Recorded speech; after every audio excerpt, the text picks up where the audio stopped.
The transition back to civilian life hit harder than I expected.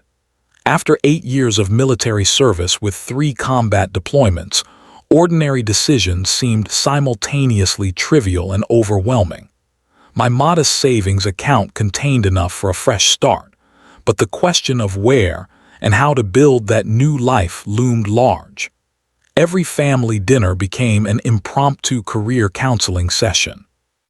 My brother insisted I should use my VA loan on a sensible condo near his suburban development. My parents pushed for something near them in the city where jobs were plentiful.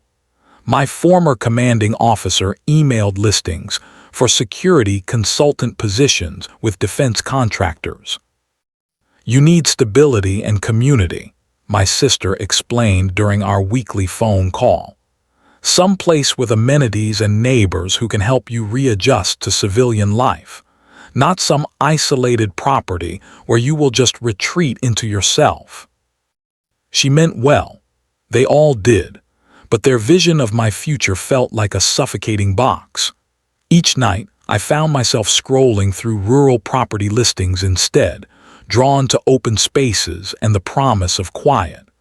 Something about working the land with my hands seemed like the perfect antidote to years of following orders and navigating complex military hierarchies.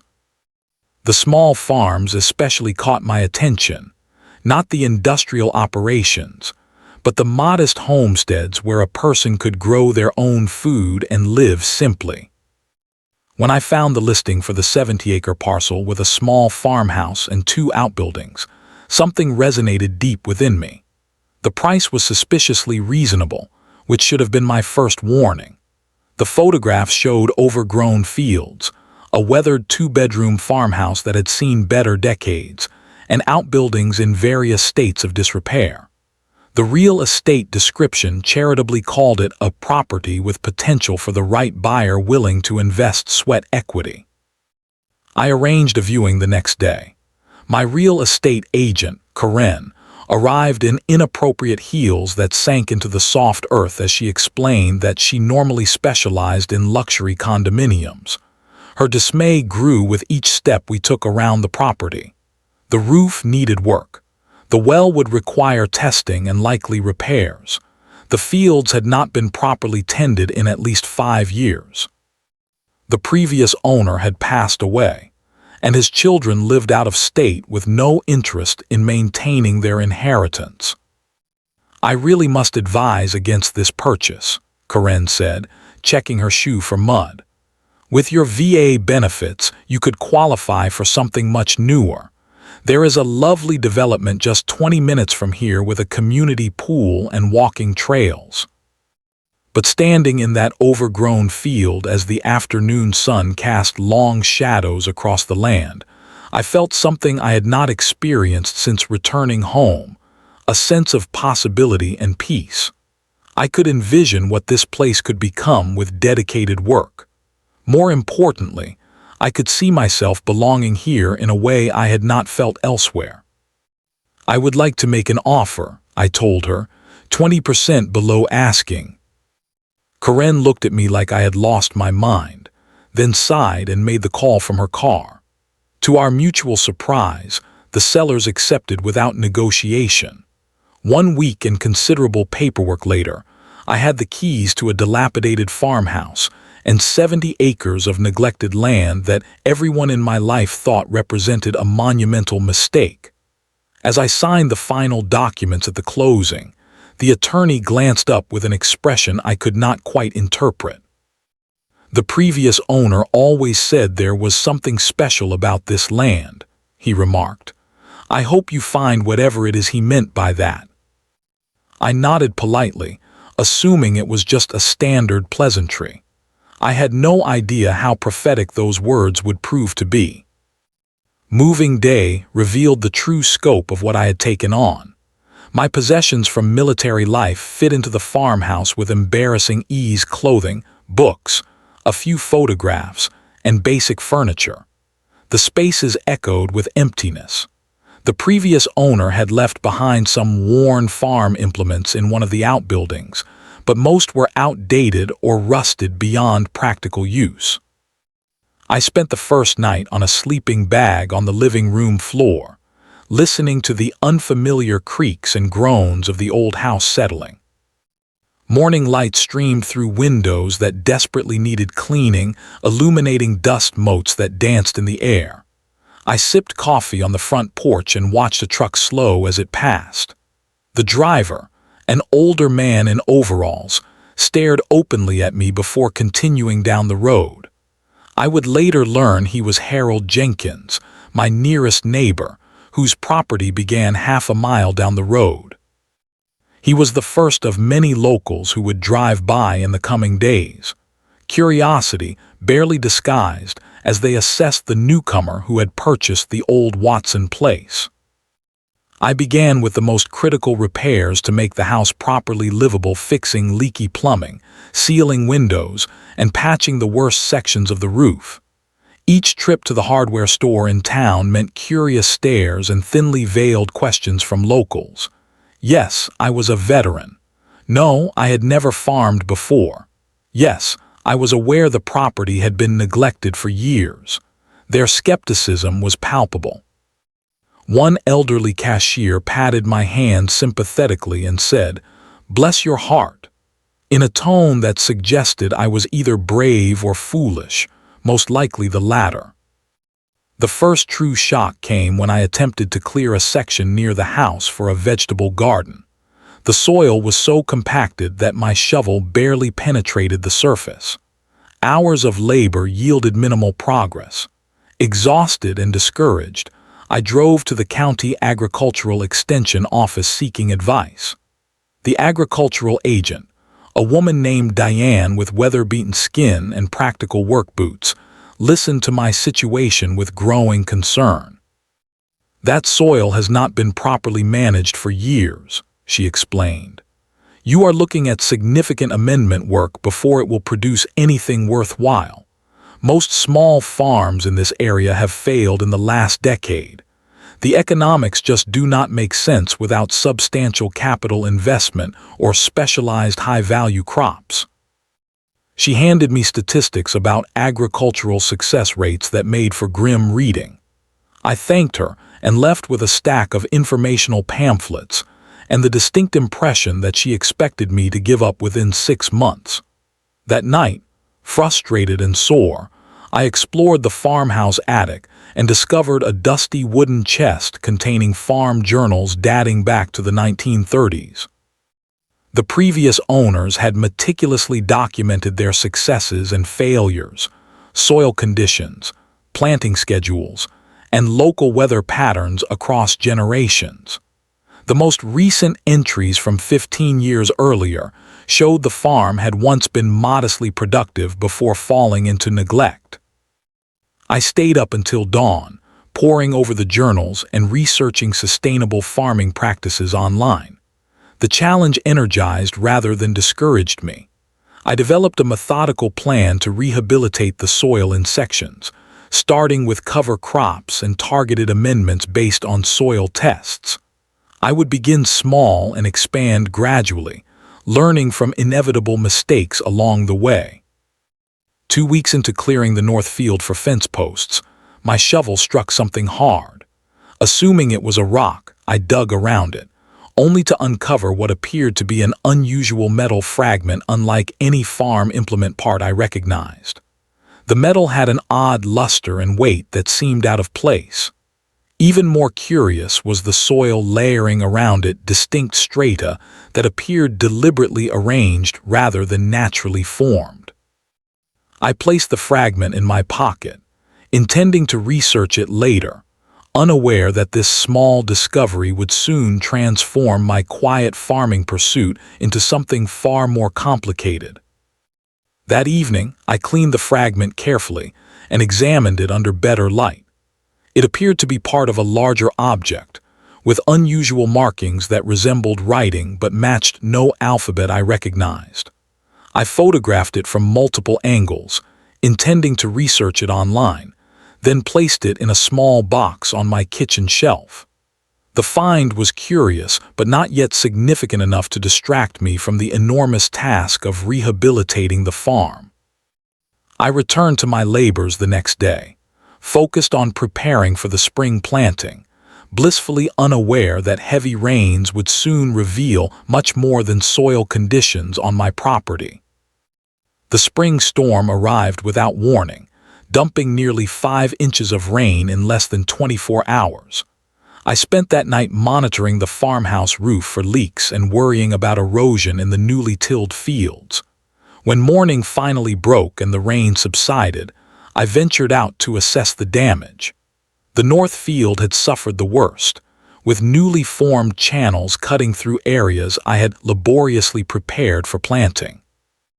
As I walked the property line, surveying the erosion damage, something caught my eye: an unusual discoloration in the soil exposed by the runoff. Drawing closer, I noticed the rain had carved away layers of earth to reveal what appeared to be a deliberately buried object. Kneeling in the mud, I carefully scraped away soil with my hands, my curiosity overriding concern for the ruined field preparation. What emerged was unmistakably not natural. A smooth, oddly shaped object approximately the size of a dinner plate, made of material similar to the fragment I had discovered earlier. The object had intricate patterns carved across its surface, with sections that appeared to interlock with other pieces, suggesting it was part of a larger whole. I excavated it with painstaking care, documenting its position and the surrounding soil layers with photographs. My military training and methodical procedures proved unexpectedly useful for this impromptu archaeological dig. Once extracted, I carried it reverently to the house, mud still caking my boots and clothes. At my kitchen table, I gently cleaned it with soft cloths and distilled water, revealing more details with each pass. The markings resembled no historical artifacts I recognized from the region. Not Native American, not colonial, not consistent with any local cultural heritage I was aware of. Preliminary online research yielded more questions than answers. The design elements matched no known regional archaeological record. Historical accounts of the area mentioned no significant settlements or civilizations that would account for such an elaborate artifact. The material itself defied easy classification: not quite metal, not quite ceramic, with properties that seemed advanced for what historical records suggested should exist in this region.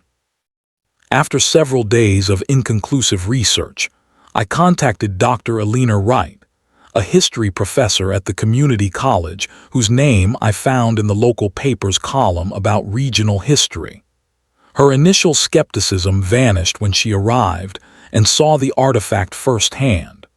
Her hands trembled slightly as she examined it, her academic detachment giving way to poorly concealed excitement. "This should not be here," she said finally, looking up at me. "These design elements are inconsistent with any known archaeological record in this region. The craftsmanship and material composition suggest technologies that would be anachronistic for any civilization known to have inhabited this area."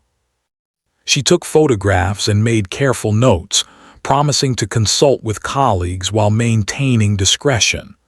"Findings like this can attract attention," she warned before leaving. "Some of it unwelcome.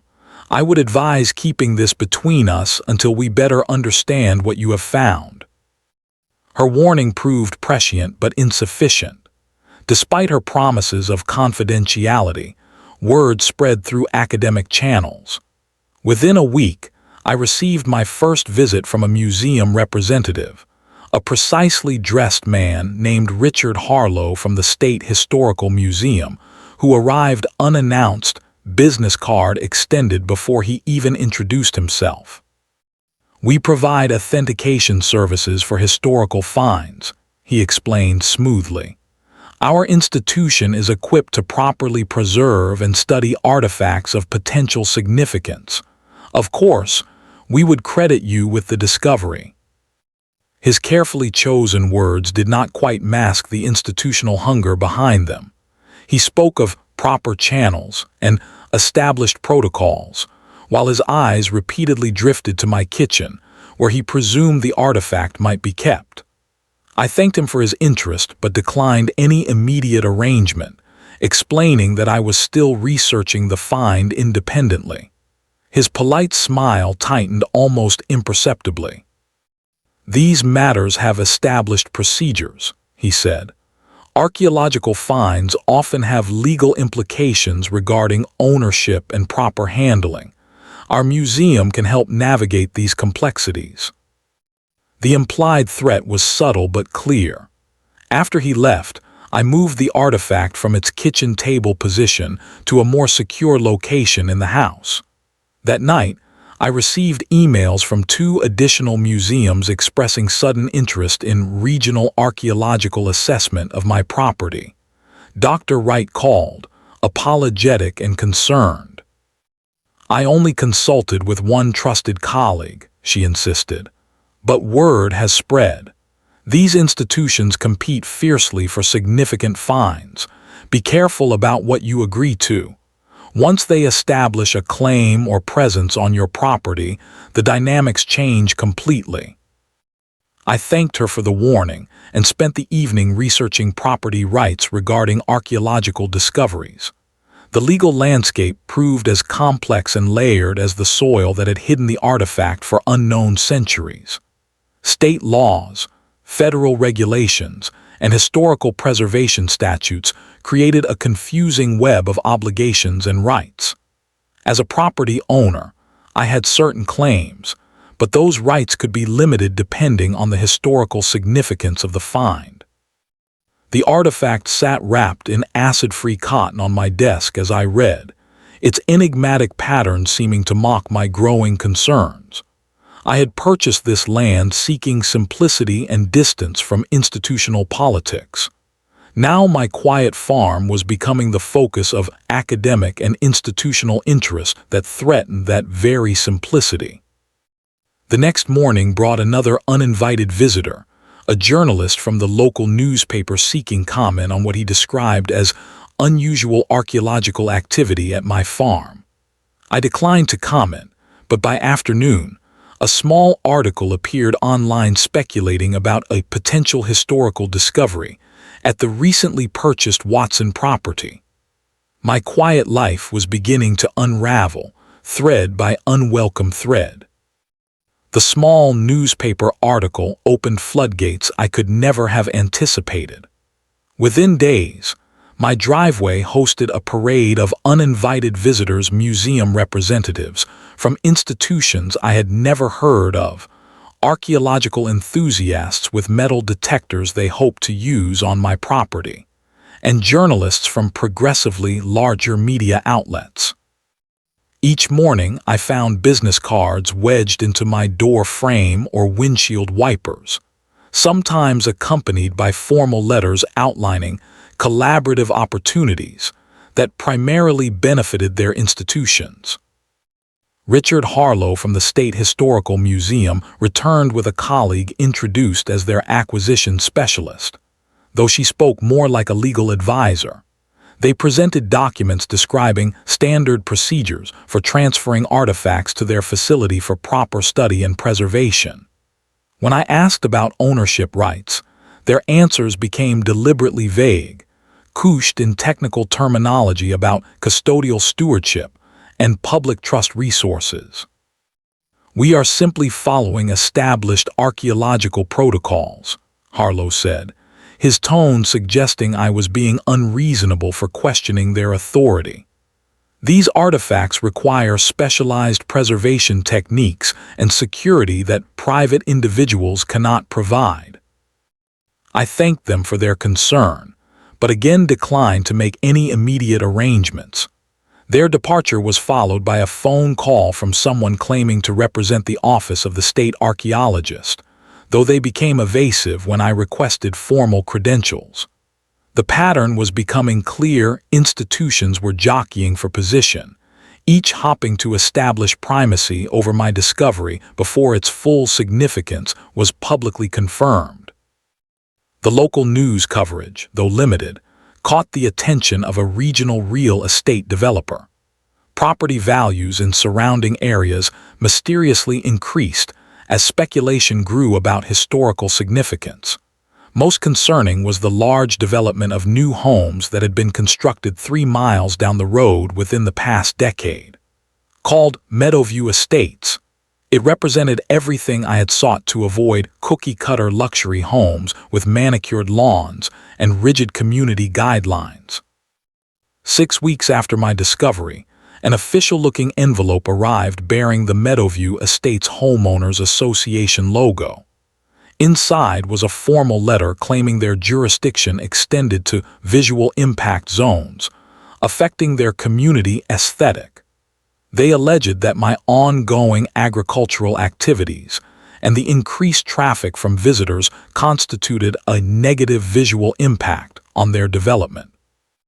The letter cited HOA bylaws and included a detailed list of violations, ranging from improper equipment storage to unauthorized commercial activity, apparently referring to the visitors coming to see the artifact.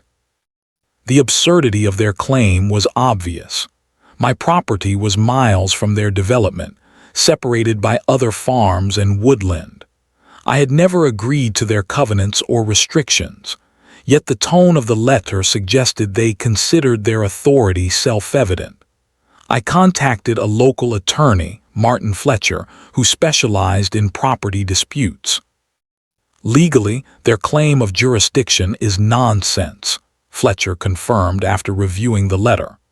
You never signed their covenants, and their development boundaries are nowhere near your property. However, these associations have become increasingly aggressive in expanding their influence.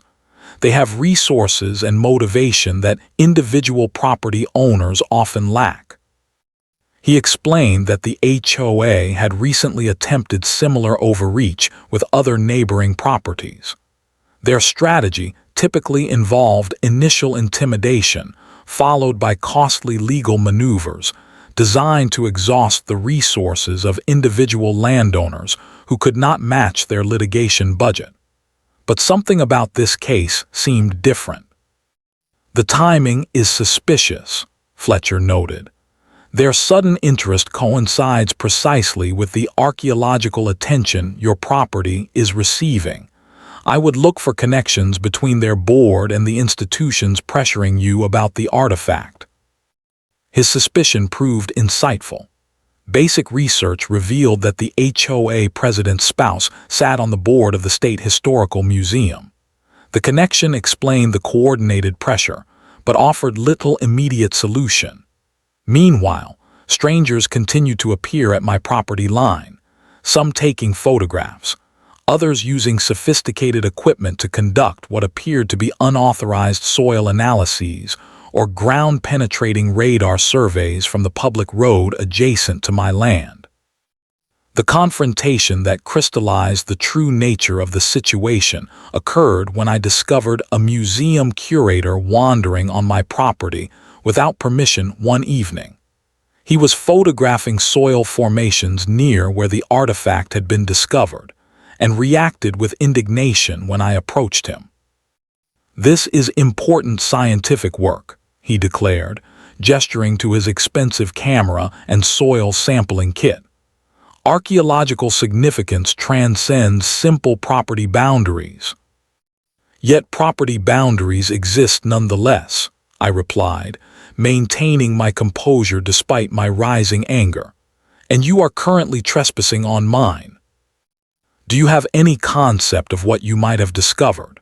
he demanded, his academic credentials suddenly an invisible shield he wielded against common courtesy. This could rewrite regional historical understanding. It cannot remain hidden away by one individual with no archaeological training or proper preservation capabilities. "I am not hiding anything," I responded evenly. I am simply exercising my right to determine how my property and the artifacts found on it are studied and shared." His expression hardened. There are procedures for findings of this significance.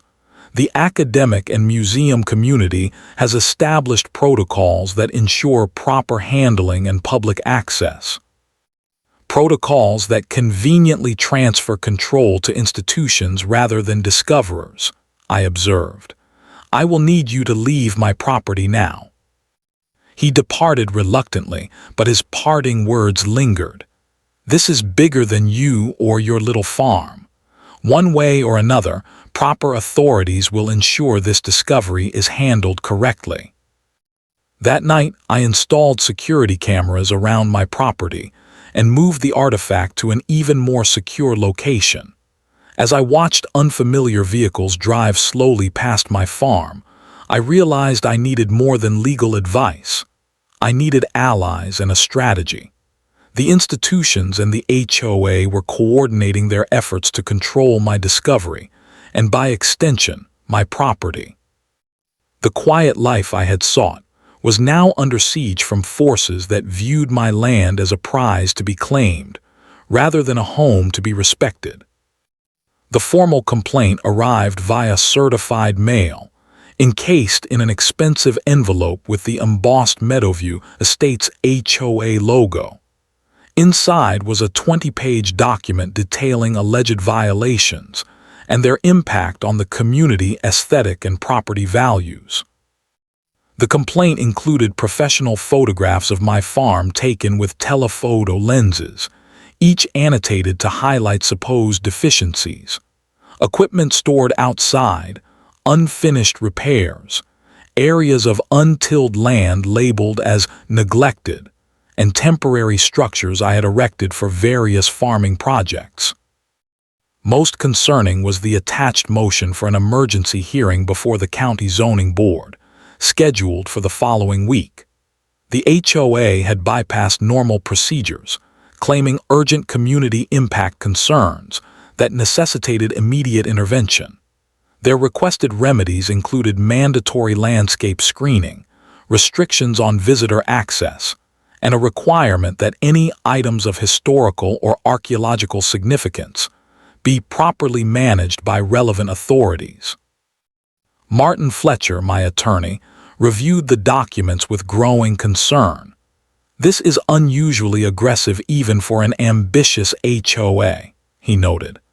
"They are attempting to establish de facto control over your property through county ordinances rather than direct jurisdiction. The speed and resources they are committing suggest powerful motivation." The hearing itself proved even more alarming. I arrived to find the HOA represented by a team of 3 attorneys and their board president, Charles Winthrop, a silver-haired former corporate executive whose expensive suit and commanding presence dominated the small meeting room. They had prepared a multimedia presentation complete with architectural renderings, property value analyses, and testimonials from Meadowview residents about how my deteriorating agricultural property affected their quality of life and investment protection.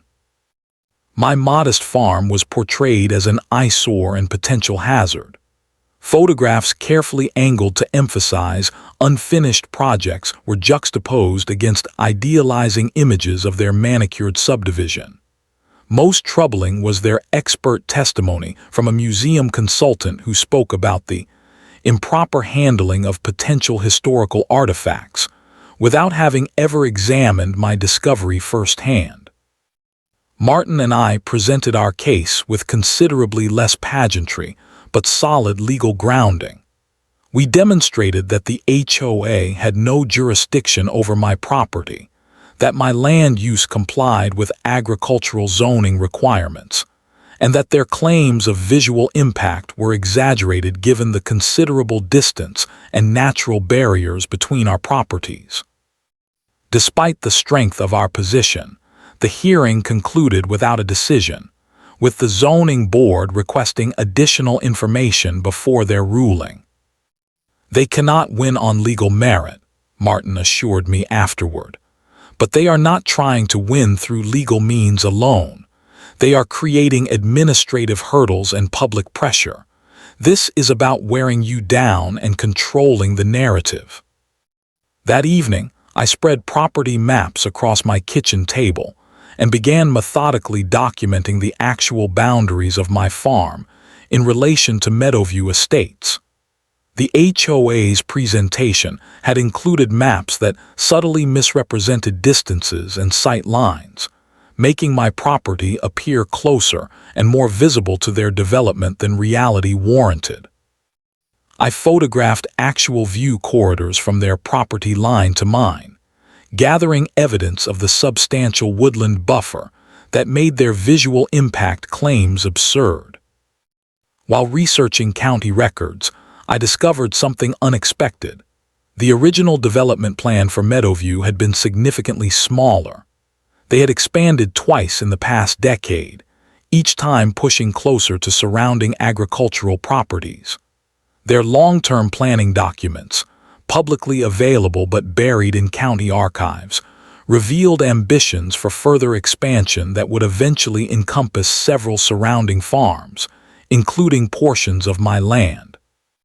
The connection crystallized when I attended the local farmers market that weekend. I had begun selling modest amounts of early produce, mostly spring greens and radishes from my newly established garden beds. An older farmer at a neighboring stand, Frank Whittaker, noticed my distracted expression as I arranged my display. "You are the new owner of the old Watson place, right?" he asked. "Heard you are having HOA troubles." When I confirmed this, he shook his head knowingly. Not surprised. They tried the same with my southeastern parcel 2 years ago. Same playbook: complaints, hearings, pressure. They want the land for phase 3 of their development but do not want to pay fair market value. Easier to devalue it first through regulatory burden, then make a lowball offer when you are tired of fighting.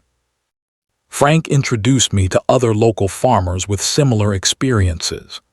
Each had faced pressure from Meadowview Estates, though none had experienced the intensity of attention I was receiving. The archaeological discovery had apparently accelerated their timeline and tactics. Over homemade cider, these weathered farmers shared strategies they had used to resist development pressure, from conservation easements to creative zoning applications. Most valuable was their introduction to Eleanor Simmons, a retired attorney who had specialized in property rights before health issues forced her retirement. Eleanor had successfully defended several local farmers against development encroachment and agreed to consult on my case pro bono. "The HOA is just the visible pressure point," Eleanor explained during our first meeting at my farm. "Their connection to the museum board creates a pincer movement. The museums want the artifact, the developers want the land, and they are using each other's institutional leverage to squeeze you from both directions." Under her guidance, I began documenting every interaction with both the HOA and museum representatives, building a case for harassment and coordinated action. We filed public records requests that revealed emails between museum board members and HOA leadership discussing my property and strategies for securing proper oversight of both the land and artifacts. The anonymous threat arrived the following day, a note left on my windshield while I was purchasing supplies in town. "Historical treasures require professional protection. Continuing to withhold significant discoveries from proper authorities puts irreplaceable artifacts at risk. Reconsider your position before accidents occur." The implied threat transformed my approach from defensive to proactive.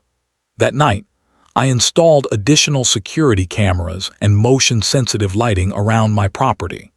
The artifact itself I secured in a custom-built safe hidden beneath floorboards in my bedroom. Eleanor helped me draft formal cease and desist letters to both the HOA and the most aggressive museum representatives, documenting their pattern of harassment and thinly veiled threats. We need to shift from defensive to offensive strategy, Alina advised as we sat at my kitchen table reviewing documentation. They expect you to eventually surrender to institutional pressure. We need to demonstrate that their coordinated actions constitute harassment and potentially illegal attempts to devalue your property for future acquisition. As we strategized late into the evening, headlights swept across my front window, another slow drive-by from an unfamiliar vehicle. Alina noticed my tension and placed a wrinkled hand over mine. "They are counting on you being alone in this fight," she said firmly. "But that is their miscalculation. Our community has been resisting this kind of pressure for years. They just picked the wrong farmer to bully this time." For the first time since the artifact emerged from the soil of my north field, I felt something beyond anxiety about the future, a growing resolve that transcended mere property rights. This land and what it contained represented something worth protecting not just for myself, but for the proper understanding of history and the integrity of rural communities increasingly threatened by expanding development. The HOA and museums had resources and institutional power, but I was beginning to gather something potentially more valuable: community allies with experience, knowledge, and shared purpose. The turning point came through an unexpected connection. Frank Whitaker introduced me to his nephew, Dr. James Whitaker, an associate professor of archaeology at the State University. Unlike the museum representatives who had approached me with institutional agendas thinly disguised as scientific interest, Dr. Whitaker offered something different: academic rigor without proprietary claims. "Museums are caught between their research mission and their acquisition imperatives," he explained during our first meeting. "They survive on noteworthy collections and the funding they attract. University archaeological departments operate differently. Our primary currency is knowledge and published research, not permanent acquisition." After examining the artifact and my documentation of its discovery context, Dr. Whitaker confirmed its significance while acknowledging the unusual nature of the find. "These characteristics do not align with our understanding of regional historical development. That makes this potentially groundbreaking, which explains the institutional feeding frenzy you are experiencing." He proposed a third option beyond either surrendering the artifact to museums or keeping it in private possession: a formal university archaeological survey of my property with transparent academic protocols and shared credit. Most importantly, his proposal explicitly acknowledged my property rights and ongoing participation in the research process. As we finalized arrangements for the university team to begin work, the HOA escalated their pressure. The county health department suddenly appeared for an anonymous complaint inspection, focusing on well water safety and septic system compliance. Building inspectors arrived the following day, citing concerns about unpermitted structures, referring to the temporary greenhouse and tool shed I had erected. Each visit concluded without significant violations, but generated paperwork and compliance requirements that consumed my time and resources. "Standard pressure tactics," Alina observed. "They cannot win through legitimate means, so they create administrative burdens hoping you will become exhausted and sell." The HOA's legal maneuvers continued as well. They filed additional complaints with county authorities alleging various code violations and zoning inconsistencies. Each required response and documentation, forcing Martin to spend hours drafting replies to increasingly tenuous claims. The pattern was clear. They sought to drain my financial and emotional resources through a war of bureaucratic attrition. The university archaeological team arrived on a clear spring morning, Their methodical approach a stark contrast to the institutional territoriality I had experienced previously. Dr. Whitaker established a systematic survey grid and training protocols that allowed me to participate in the process while learning proper archaeological methods. Their work attracted media attention, but Dr. Whitaker handled press inquiries with academic precision, emphasizing the preliminary nature of their investigation while acknowledging my role as both property owner and co-discoverer. The secondary discovery occurred on the survey's third day. Ground-penetrating radar identified anomalous features beneath the soil approximately 40 yards from the original artifact location.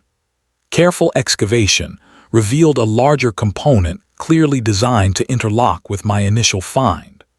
More significant was the surrounding context evidence of deliberate placement within a structured arrangement that suggested ritual or technological purpose rather than random burial. This significantly changes our understanding, Dr. Whitaker explained as the team documented the new find.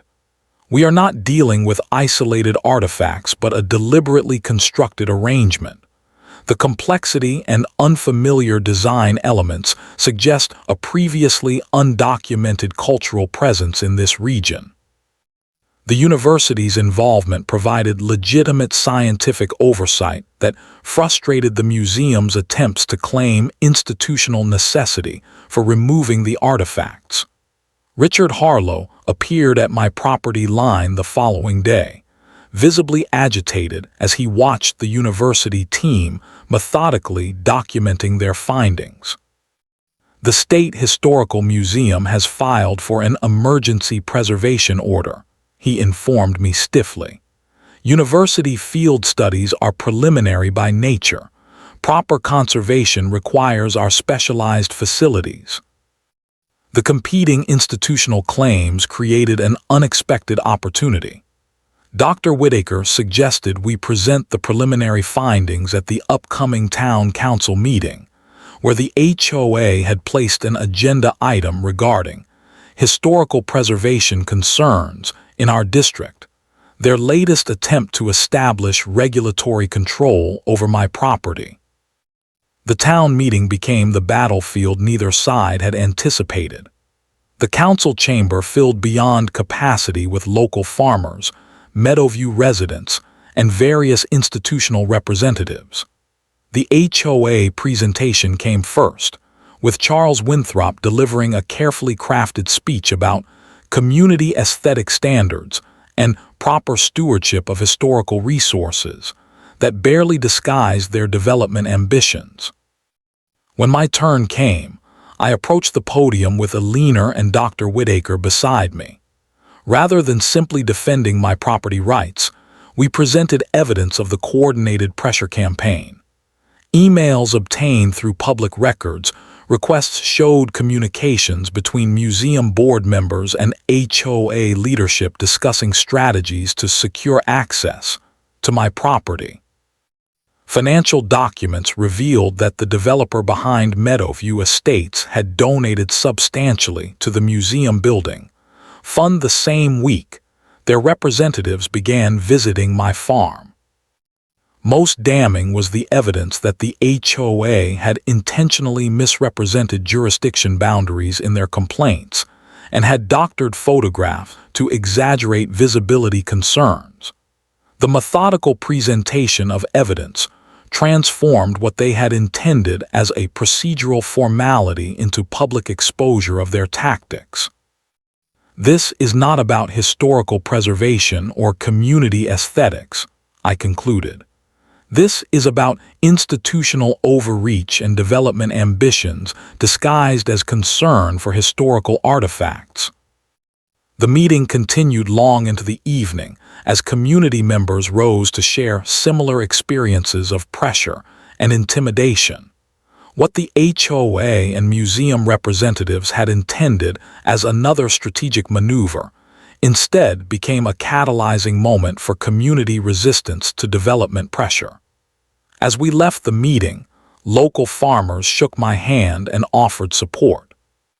Several Meadowview residents approached with apologies, having been unaware of their HOA leadership's tactics beyond their development boundaries.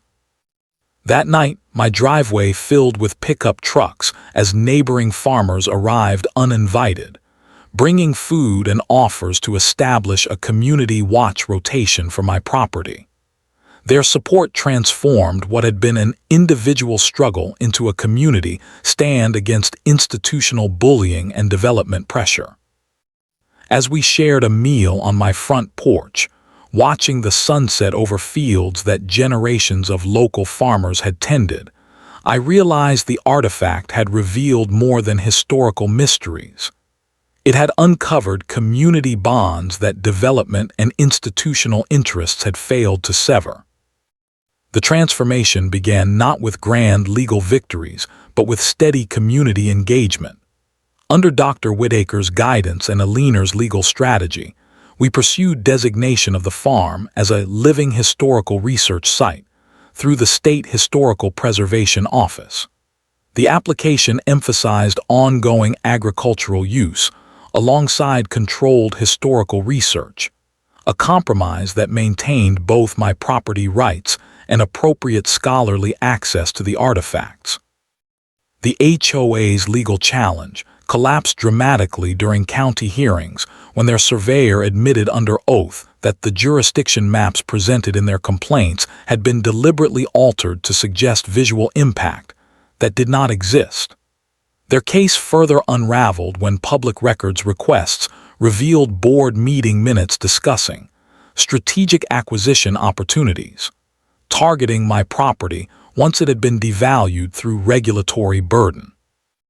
Richard Harlow arrived at my farm 3 weeks later, his institutional certainty replaced by pragmatic compromise. The museum consortium he now represented offered a formal cooperation agreement, temporary exhibition rights with clear acknowledgement of my ownership, and the farm's status as the permanent home of the artifacts. The arrangement included conservation support and educational programming, but retained my authority over how the discovery was presented and interpreted. We could continue fighting over jurisdiction and ownership, he acknowledged, but perhaps there is value in a different model of historical preservation, one that maintains connection between artifacts and their discovery context. The university partnership expanded to include archaeological field schools, where students could learn excavation techniques while contributing to understanding the site's significance. Initial analysis suggested the artifacts represented an unknown cultural presence that had occupied the region approximately 1,500 years ago, technology and design elements that aligned with no previously documented civilization in regional historical records. The farm itself began a parallel transformation, with proper soil management techniques learned from neighboring farmers and guidance from the Agricultural Extension Office that had once predicted my failure. The fields gradually returned to productivity. Heritage grain varieties documented in the old farm journals proved well adapted to the specific conditions of my land. The original farmhouse and outbuildings underwent careful restoration that preserved their historical character while improving functionality. Most meaningful was the community education program that developed organically. Local schools arranged field trips where students could participate in both archaeological activities and agricultural demonstrations. Veterans groups established regular volunteer days, finding therapeutic value in connecting with both the land and history.